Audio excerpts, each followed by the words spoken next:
Segundo Giovanni Reale e Dario Antiseri, na obra História da Filosofia, o nascimento da filosofia na Grécia está profundamente enraizado na tentativa de compreender a physis, ou seja, a natureza, a totalidade do real.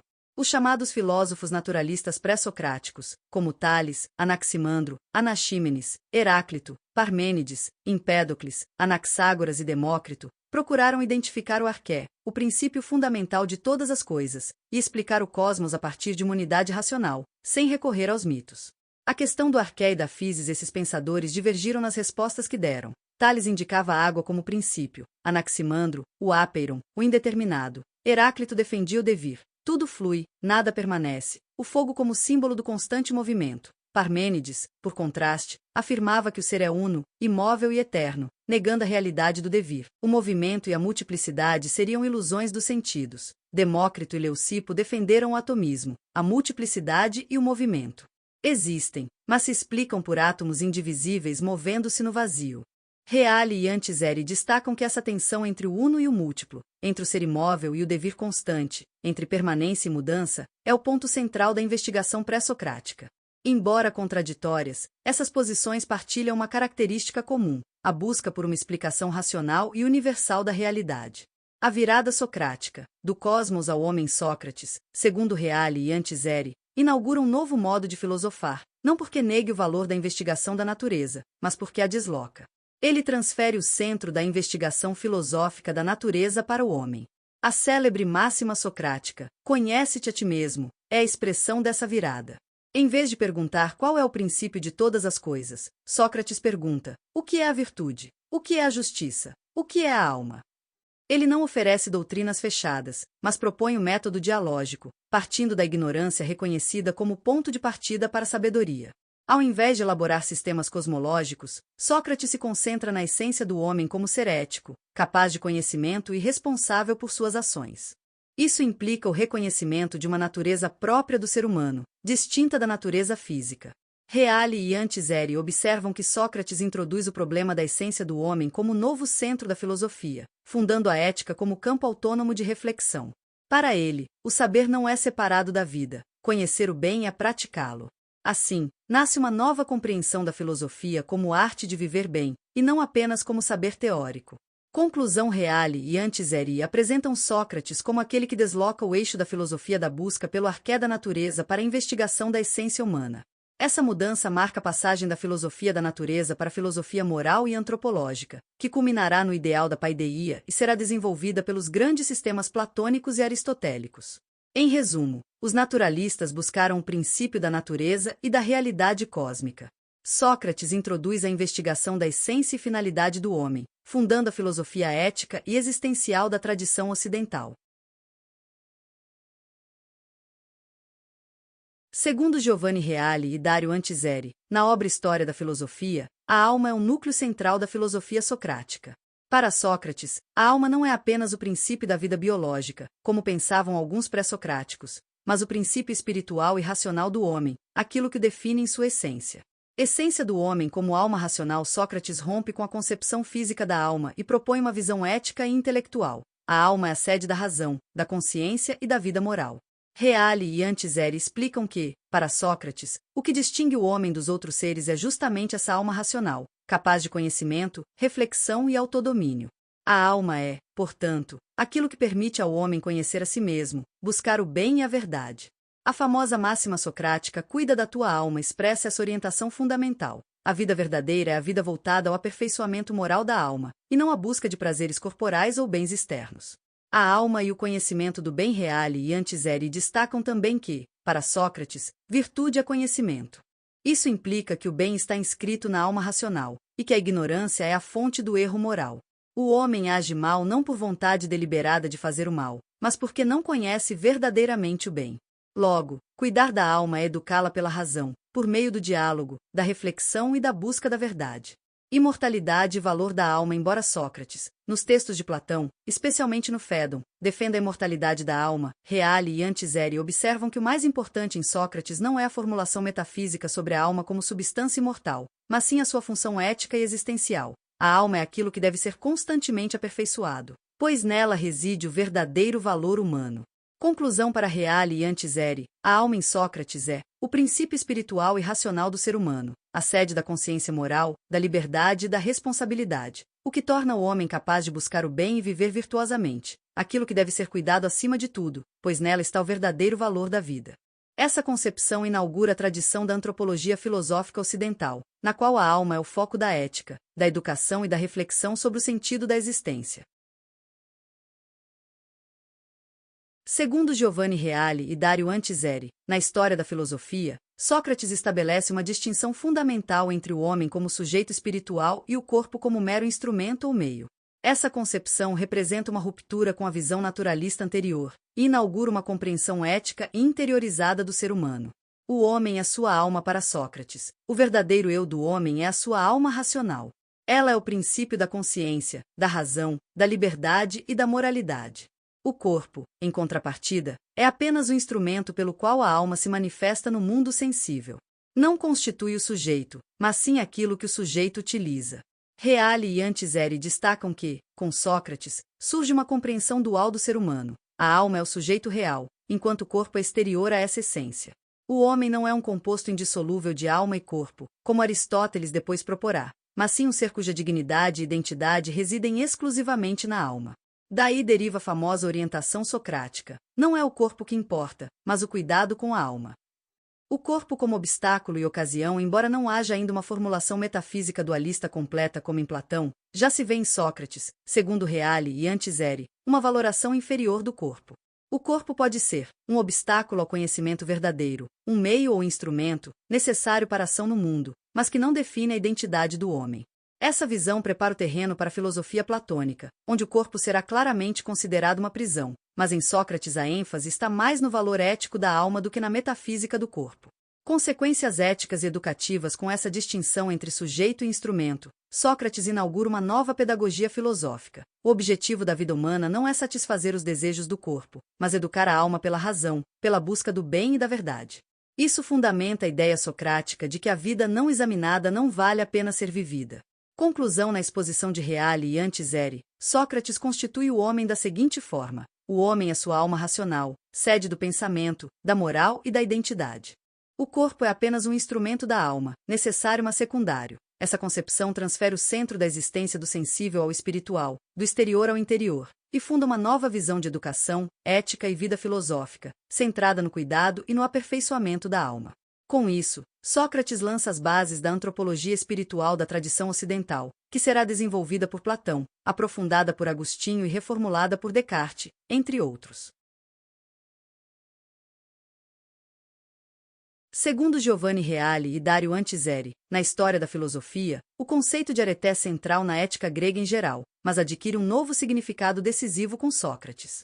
Traduzido frequentemente como virtude, o termo em seu uso original não se refere apenas à moralidade, mas ao pleno desempenho da função própria de algo ou alguém, ou seja, à excelência em ser o que se é. Areté antes de Sócrates na tradição homérica e aristocrática da Grécia arcaica. Areté era associada à nobreza, bravura guerreira, prestígio social e eficácia prática. Era a excelência do guerreiro, do atleta, do orador, ligada ao êxito, à honra e ao reconhecimento público. Era uma virtude visível, manifesta nas ações e nos feitos. A inovação socrática, areté como virtude moral Sócrates, conforme interpretado por Reale e Antiseri, revoluciona a noção de areté ao transferi-la do plano exterior para o interior, do corpo para a alma, da ação para a intenção ética e racional. Para ele, a verdadeira areté do homem não consiste em força, riqueza ou fama, mas na virtude da alma racional, isto é, na sua capacidade de conhecer o bem. Agir segundo esse conhecimento, governar a si mesmo com justiça e moderação.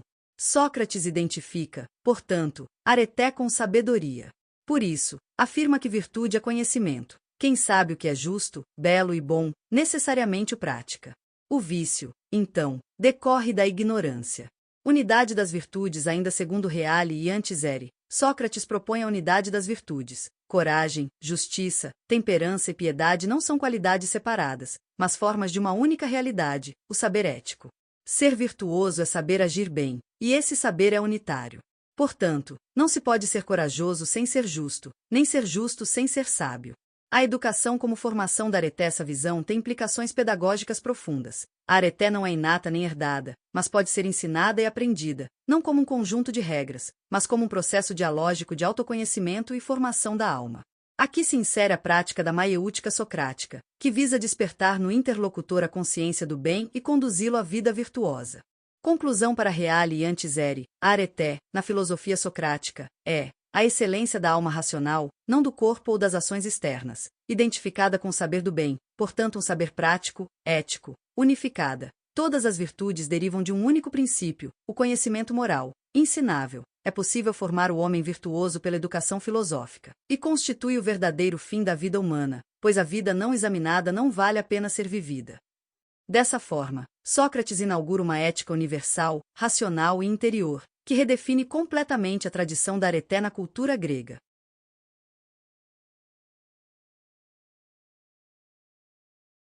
Segundo Giovanni Reale e Dario Antiseri, na História da Filosofia, um dos pontos mais paradoxais da filosofia socrática é sua afirmação de que virtude é conhecimento e, portanto, o vício é resultado da ignorância. Essa tese implica uma consequência profunda e aparentemente contraditória com a experiência comum: ninguém peça voluntariamente. A virtude como conhecimento para Sócrates, interpretado por Reale e Antiseri, a areté, excelência ou virtude moral, é uma forma de saber, e não uma simples disposição natural ou um hábito aprendido por repetição. Virtude não é fazer o bem por costume ou medo da punição, mas por compreensão racional do bem. Por isso, a ética socrática é intelectualista. Agir bem é fruto do saber, e agir mal é sinal de ignorância. Nesse sentido, a virtude é vista como um saber prático e universal, que pode ser ensinado e aprendido, porque é fundado na razão. Se alguém conhece verdadeiramente o que é o bem, necessariamente o faz, pois o saber autêntico transforma a alma e guia a ação. O paradoxo socrático: ninguém erra voluntariamente. Esse princípio leva ao célebre paradoxo: ninguém erra voluntariamente. Se todo mal é fruto da ignorância, então ninguém faz o mal conscientemente como mal. Quando alguém age de forma injusta, desonesta ou cruel, é porque não compreende de fato o que é a justiça, a honestidade ou a bondade. Mesmo quando parece saber, trata-se de um saber apenas aparente, não verdadeiro. Esse paradoxo desafia a noção intuitiva de que alguém possa fazer o mal por malícia deliberada.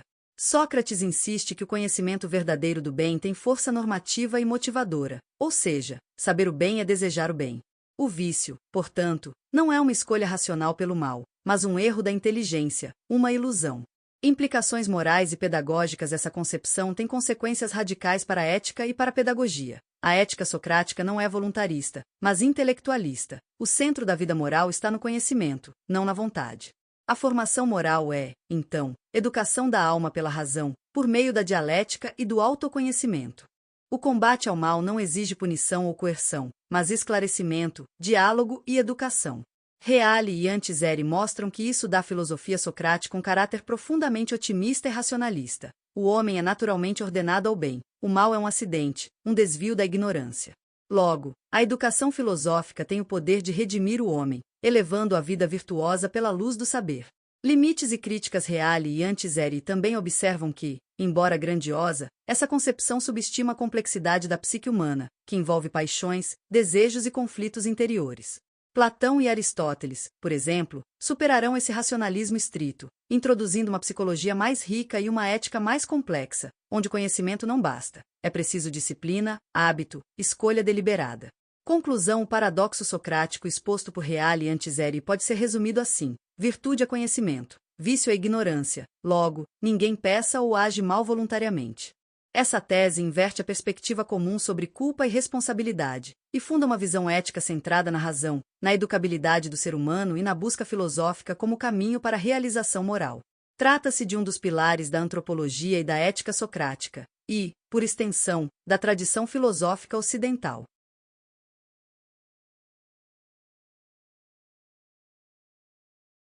Segundo Giovanni Reale e Dario Antiseri, na História da Filosofia, Sócrates desenvolve uma concepção ética profundamente centrada no sujeito racional e moral, cuja liberdade interior é a verdadeira condição para a felicidade. Nesse contexto, dois conceitos fundamentais se destacam: encráteia e autarqueia. Ambos expressam a força interior do sábio, que é capaz de governar a si mesmo e viver segundo a razão, tornando-se independente das circunstâncias externas. Encráteia: O autodomínio, termo em crátea, refere-se ao domínio de si mesmo, a capacidade de controlar as paixões, os desejos e os impulsos sensíveis, subordinando-os à razão. Para Sócrates, como interpretado por Reale e Antiseri, essa é uma das virtudes fundamentais do filósofo. O homem só é verdadeiramente livre quando não é escravo de seus apetites, mas governa a si mesmo por meio do logos.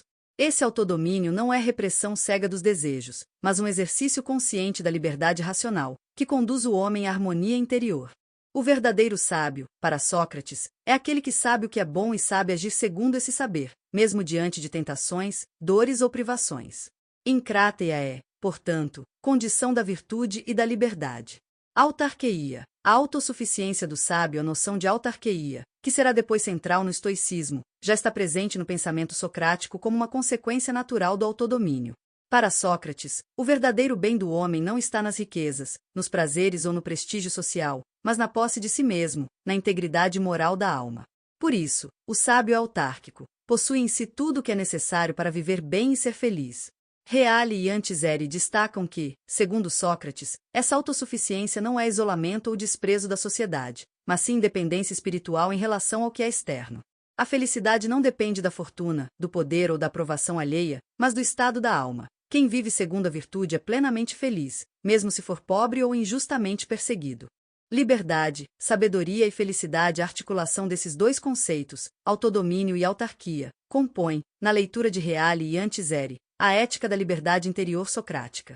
Sócrates inaugura uma concepção de felicidade que não está no prazer ou na posse de bens externos, mas na virtude cultivada pela razão.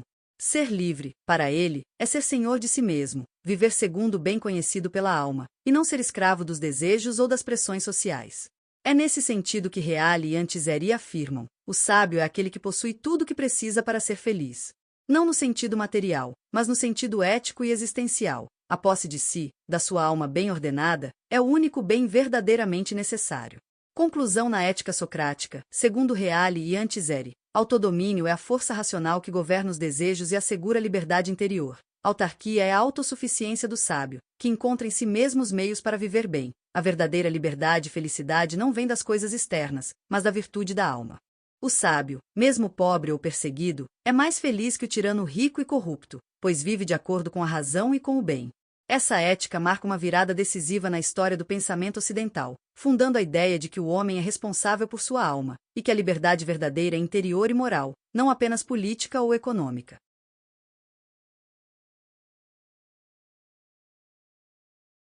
Segundo Giovanni Reale e Dario Antiseri, a partir de Sócrates inicia-se uma transformação decisiva na história da filosofia grega. A noção de felicidade deixa de ser concebida como um bem exterior, ligado ao acaso ou à fortuna, e passa a ser entendida como fruto de uma vida virtuosa, racional e moralmente ordenada. Esse deslocamento marca o nascimento da ética filosófica propriamente dita, em que viver bem é viver segundo a razão e a virtude. A eudaimonia antes de Sócrates na tradição arcaica e épica, eudaimonia era muitas vezes associada à sorte, prosperidade material, prestígio e honras sociais. Era um estado conferido pelos deuses, algo que o homem podia merecer, mas que também podia perder por um capricho divino ou por um destino trágico. A reinterpretação socrática da eudaimonia Sócrates, segundo Reale e Antiseri, rompe com essa visão externa e contingente da felicidade. Para ele, eudaimonia não depende da sorte, do corpo, das riquezas ou do poder, mas da condição da alma, isto é, da sua virtude. Ser feliz é viver bem, e viver bem é viver segundo a excelência da alma racional, cultivando a justiça, a temperança, a coragem e o autodomínio, virtudes unificadas pelo conhecimento do bem.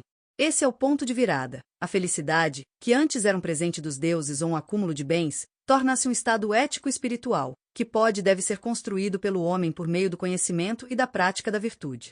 É nesse contexto que Reale e Antiseri situam a famosa tese socrática: a vida não examinada não vale a pena ser vivida. As implicações dessa mudança com Sócrates e seus continuadores, como Platão e Aristóteles, inaugurasse uma concepção de eudaimonia como fim último da vida humana, um fim que é acessível a todos os que buscam o bem com a razão e a retidão.